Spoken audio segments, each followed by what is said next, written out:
ආයිබෝන් කියලා පටන් ගන්නවා අදත් අපේ වීඩියෝ එක. ඉතින් ඔයාලට මතක ඇති මම කලින් වීඩියෝ එකක් ගෙනාවා මෙන්න මේක රුපියල් 3000කට ඔයාගාවටම ගෙන්න ගන්න කොහොමද කියලා. ඉතින් ඒ වීඩියෝ එක මේ වෙද්දි 25000කටත් වැඩි පිරිසක් බලලා තියෙනවා. ඒ වගේම ඒකෙන් ඕඩර්ස් දාලා එයාලට හැමෝටම ආවා කියලාත් කමෙන්ට් කරලා තිබුණා. ඉතින් ඒ හින්දා ඔයත් අනිවාර්යයෙන්ම ඒ ලින්ක් එකෙන් ගිහලා මේක බයි කරන්න. එහෙම වුණොත් ඔයාට මෙන්න මේක දවස් 12ක් ඇතුළත ඔයාගාවටම ගෙන්න ගන්න පුළුවන් වෙනවා. ඉතින් ඔන්න අද ගෙනල්ලා තියෙන්නේ මෙන්න මේ වගේ ගොඩක් මාඩු මුදලට ගන්න පුළුවන් වෙන E88 E99 වගේ ඩ්‍රෝන් එකක් කොහොමද හරියටම ෆ්ලයි කරන්න කියලා. ඒ වගේම මේ වගේ කන්ට්‍රෝල් එක මේ ජොයිස්ටික් දෙකට අමතරව මෙන්න මේ තියෙන ඉතුරු බටන්ස් 10න් මොනවද වෙන්නේ කියලාත් අද වීඩියෝ එකෙන් ඔයාලට බලා ගන්න පුළුවන් වෙනවා.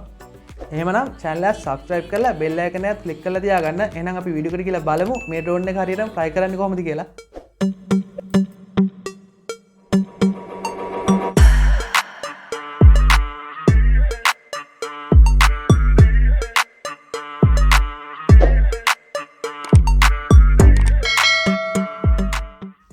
හරි ඉතින් අපි මුලින්ම කරන්න ඕනේ ෆ්ලයි කරන්න කලින් අපේ ඩ්‍රෝන් එක පවර් ඔන් කරගෙන ටිකක් නිදහස් තැනක තියාගන්න එක.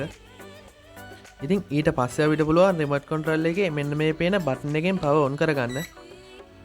ඉතින් මේ මගේ ඩ්‍රෝන් එක නම් ඔටෝම කනෙක්ට් වෙනවා. එහෙම වෙන්නේ නැත්නම් අපිට පුළුවන් මේ වම් පැත්තේ ජොයිස්ටික් එක එකපාරක් උඩට කරලා ආපහු පහළට කරන්න. ඉතින් දැන් අපේ කන්ට්‍රෝල් එක ඩ්‍රෝන් එකට කනෙක්ට් වුණා. ඉතින් ඊළඟට අපි කරන්න ඕනේ මේක ටේක් ඔෆ් කරගන්න එක. ඉතින් ටේක් ඔෆ් කරගන්න නම් අපිට මේ වම් පැත්තේ ජොයිස්ටික් එක පාවිච්චි කරන්නත් පුළුවන්. ඒත් මේ ඩ්‍රෝන් එකේ නම් අපිට වන් ක්ලික් ටේක් ඔෆ් පහසුකම තියෙනවා. ඒ කියන්නේ මෙන්න මේ බටන් එක ක්ලික් කරපු ගමන්ම ඩ්‍රෝන් එක එයා විසින්ම උඩට එනවා මෙන්න මේ වගේ. ඉතින් ඒක මම දකින විදිහට ගොඩක් හොඳ ෆ්‍රීජ් එකක්.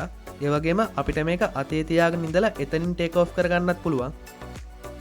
ඉතින් ඒකට අපි ඩ්‍රෝන් එක මෙන්න මේ විදිහට අතෙන් අල්ලගෙන ප්‍රොපෙලර්ස් ස්ටාර්ට් කරන්න ඕනේ. ඊට පස්සේ ආපහු ඩ්‍රෝන් එකේ කන්ට්‍රෝල් එකේ වම් පැත්තේ ජොයිස්ටික් එක උඩට කරලා මෝටර් වල පවර් එක වැඩි වෙනවත් එක්කම අපිට ඩ්‍රෝන් එක අතාරින්න පුළුවන්. ඉතින් මේකෙද නම් ඔයාලා කිසිම වෙලාවකට වන් ක්ලික් ටේක් ඔෆ් කියන බටන් එක ඔබන්න එපා. හරි ඉතින් අපි දැන් මේ ඩ්‍රෝන් එක ටේක් ඔෆ් කරගෙන ඉවරයි. ඉතින් අපි දැන් බලමු මේක ස්ටේබල් එකේ තියෙන්නේ නැතුව එක පැත්තකට වැඩියෙන් එහෙම ෆ්ලයි කරනවා නම් මේ වගේ දෙයක් අපි හදාගන්නේ කොහොමද කියලා. ඉතින් ඒකෙදි අපිට ඕන වෙන ට්‍රිම් බටන්ස් 4 තමයි මෙන්න මේ විදිහට ඔයාලට බලා ගන්න පුළුවන් වෙන්නේ. ඊතල 4ක් තමයි ඒවයි තියෙන්නේ. ඉතින් ඒකට අපි කරන්න ඕනේ ඩ්‍රෝන් එක මුහුණලා තියෙන පැත්තට අපිත් ඉඳලා ඩ්‍රෝන් එක වැඩියෙන් ෆ්ලයි කරන්න හදන පැත්තට විරුද්ධ පැත්තට ඊතලයේ තියෙන ට්‍රිම් බටන් එක ඔබන්න ඕනේ. ඒ කියන්නේ අපේ ඩ්‍රෝන් එක ඉස්සරහට වැඩියෙන් යනවා වගේ තේරුනොත් අපි කරන්න ඕනේ ට්‍රිම් බටන්ස් වලින් පිටිපස්සට ඊතලයේ තියෙන බටන් එක ක්ලික් කරන එක. ඉතින් ඒක අපිට ඕන ගානක් ක්ලික් කරගන්න පුළුවන්. හරි ඉතින් අපේ ඩ්‍රෝන් එක ස්ටේබල් වුණාට පස්සේ අපි කරන්න ඕනේ මේක ෆ්ලයි කරන එක. ඉතින් ඒක ඇත්තටම ලොකු දෙයක් නෙවෙයි. මෙන්න මේ වගේ කන්ට්‍රෝල් එකේ දකුණු පැත්තේ ජොයිස්ටික් එක ඩ්‍රෝන් එකේ ඉස්සරහා තියෙන පැත්තට අනුව ඔයාලට කැමති පැත්තකට මූව් කරන්න ඕනේ. ඒ කියන්නේ ඩ්‍රෝන් එක ඉස්සරහට යන්න ඕන නම් ඉස්සරහටත්, ඒ වගේම පැත්තට නම් පැත්තටත්, ඒ වගේම පිටිපස්සට ඕන පැත්තකට අපිට මේක ජොයිස්ටික් එකෙන් කන්ට්‍රෝල් කරගන්න පුළුවන් වෙනවා.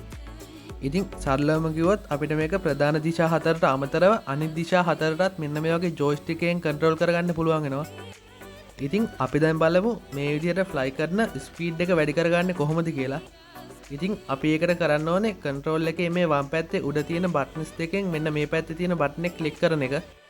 ඉතින් මේකේ නම් ස්පීඩ් මෝඩ් 3ක් තියෙනවා. low, medium, high කියලා. ඉතින් අපි ඩ්‍රෝන් එක ඔන් කරාට පස්සේ අපේ තියෙන්නේ low speed mode එකේ.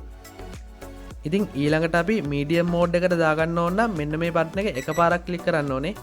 ඒකෙදි පොඩි බීප් සවුන්ඩ් දෙකක් එක්ක ස්පීඩ් එක මාරු වුණා. ඉතින් තව පාරක් එක ක්ලික් කරාට පස්සේ බීප් සවුන්ඩ් 3ක් එක්ක මෙන්න මේ වගේ ස්පීඩ් එක හයි මෝඩ් එකට මාරු වෙනවා.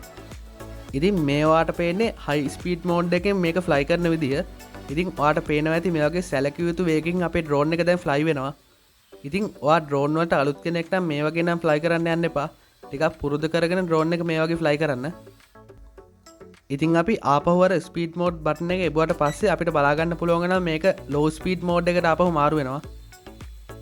හරි ඉතින් ඊළඟට අපි බලමු මෙන්න මේ වගේ ඩ්‍රෝන් එක රොටේට් කරගන්නේ කොහොමද කියලා.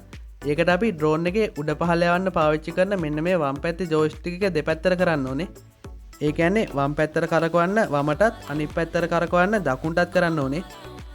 ඉතින් ඊළඟට තියෙන ෆීචර්ස් ගැන කතා කරන්න කලින් අපේ channel එක subscribe කරලා bell icon එකත් click කරලා තියාගන්න. ඉතින් ඊළඟට අපි බලමු ගොඩ දෙනෙක් ඩ්‍රෝන් එක තියනවට කැමති අංශක 360ක ෆ්ලිප් එක මේ ඩ්‍රෝන් එකෙන් ගහන්නේ කොහොමද කියලා.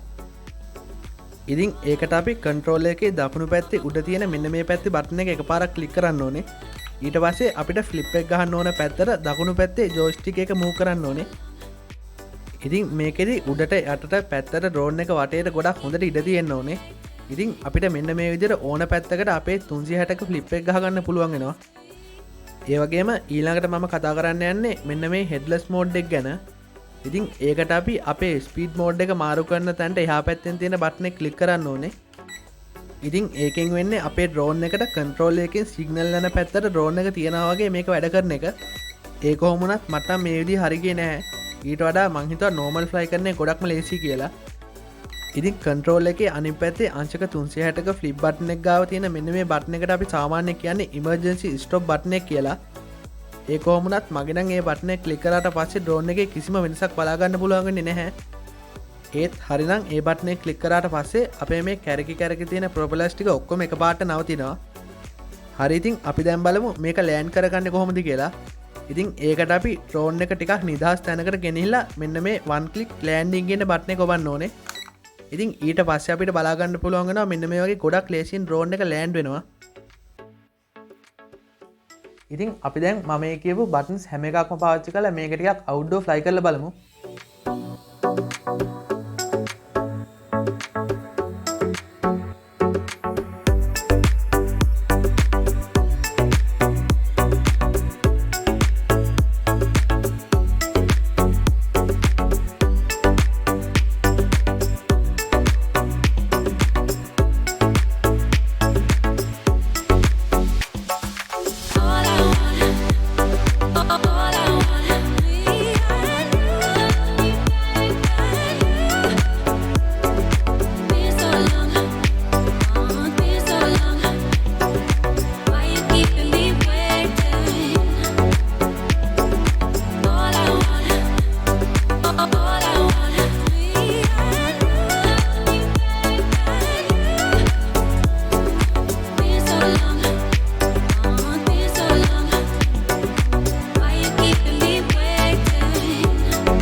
ඔන්නෝම තමයි අපිට මේකේ ෆයිනල් ෆ්ලයින් ටෙස්ට් එක බලා ගන්න පුළුවන් වෙන්නේ. ඉතින් ඔයාලා දකින්න ඇති මේ වගේ ලෝ බජට් ඩ්‍රෝන් එකක තියෙන්න පුළුවන් වෙන උපරිම ෆීචර්ස් ටික මේකේ තියෙනවා. ඒ කියන්නේ ස්පීඩ් මෝඩ් 3ක් වගේම වන් ක්ලික් ලෑන්ඩින් ටේක් ඔෆ් ඒ වගේම 360 ෆ්ලිප් එක වගේ ෆීචර්ස්. ඉතින් අද මම මේ ගෙනාවු වීඩියෝ එක ඔයාලට ගොඩක්ම වැදගත් වෙන්න ඇති. ඉතින් ඒ හින්දා වීඩියෝ එකට ලයික් කරලා ඔයාලගේ යාළුවන්ටත් බලන්න මේ වීඩියෝ එක ෂෙයා කරන්න. ඒ වගේම ඔයාලට ඩ්‍රෝන් එකක් ගැන තියෙන ප්‍රශ්නයෙන් පහලින් කමෙන්ට් එකක් විතර එකතු කරන්න. ඉතින් ඒ වගේම මේ වගේ වටින වීඩියෝස් බලන්න channel එක subscribe කරලා bell icon එක click කරලා තියාගන්න. එහෙමනම් අදට සමු ගන්න ඔයාලා හැමෝටම සුබම සුබ දවසක්.